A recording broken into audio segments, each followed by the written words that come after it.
Jeanne est médecin à Paris. Elle est championne olympique de saut à la perche. Malheureusement, elle a perdu son tampon professionnel où était mentionné son numéro RPPS. Et elle se pose la question de quelles sont les démarches à faire dans ce cas, mais aussi au cas où on a une falsification d'ordonnance.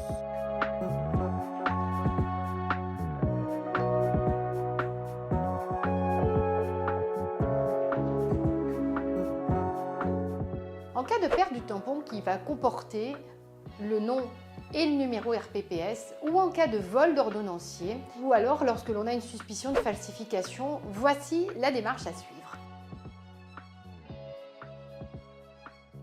Il faut faire une déclaration sans délai aux autorités de police ou de gendarmerie. C'est fortement recommandé de déposer plainte.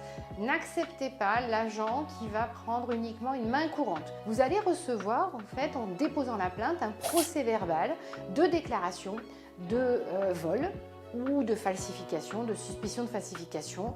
Et dans ce cas-là, vous allez envoyer ce PV au conseil départemental de l'ordre des médecins auquel vous êtes inscrit.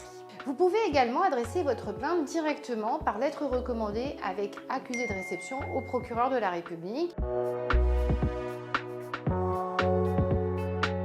Les fraudes liées aux falsifications d'ordonnances peuvent survenir et vous pourriez être alerté par la CPAM ou même par des mutuelles qui vous interrogeront éventuellement pour savoir si c'est bien vous qui avez rédigé cette ordonnance. Donc c'est aussi pour ça que le dépôt de plainte est vraiment important pour justifier en fait votre bonne foi auprès de la sécurité sociale et des autorités en cas de problème ultérieur. Vous allez donc du coup devoir refaire faire un tampon avec les informations professionnelles pour remplacer celui qui a été perdu au volet.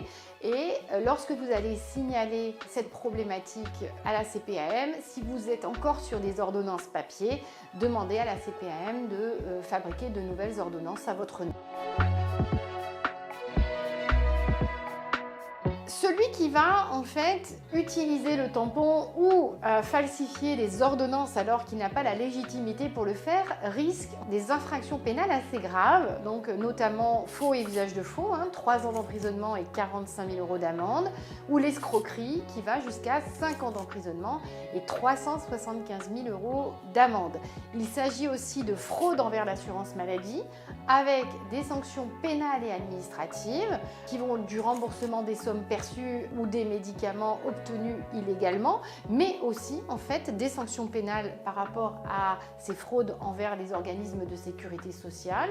Et en plus, en fonction de ce qu'on se prescrit quand on a utilisé des fausses ordonnances ou un faux tampon, ça va dépendre en fait des substances qui auront été prescrites. Par exemple, si ce sont des produits de substitution, notamment pour des opiacés, les sanctions sont beaucoup plus lourdes que si c'est en fait une falsification d'ordonnance pour du paracétamol. Lorsqu'on est sur des certificats de complaisance, le médecin va risquer 1 an d'emprisonnement, 15 000 € d'amende. Par contre, quand c'est de la falsification d'ordonnance, ce sont des sanctions plus lourdes en fait, 3 ans d'emprisonnement et 45 000 € d'amende, puisque ce sont des cas beaucoup plus graves. Lorsqu'il s'agit du pharmacien, les peines sont encore plus lourdes, jusqu'à 7 ans d'emprisonnement et 750 000 € d'amende. Ce sont vraiment des délits graves avec des conséquences pénales et financières, mais professionnelles aussi, puisque les professionnels de santé risquent des sanctions disciplinaires prononcées par les ordres professionnels qui peuvent aller jusqu'à la radiation du tableau. En conclusion, il est vraiment important pour les médecins de réagir très rapidement dès lors qu'ils ont constaté le vol ou la perte des tampons et des ordonnanciers ou dès lors qu'ils soupçonnent une falsification de ces ordonnances. Le temps est important.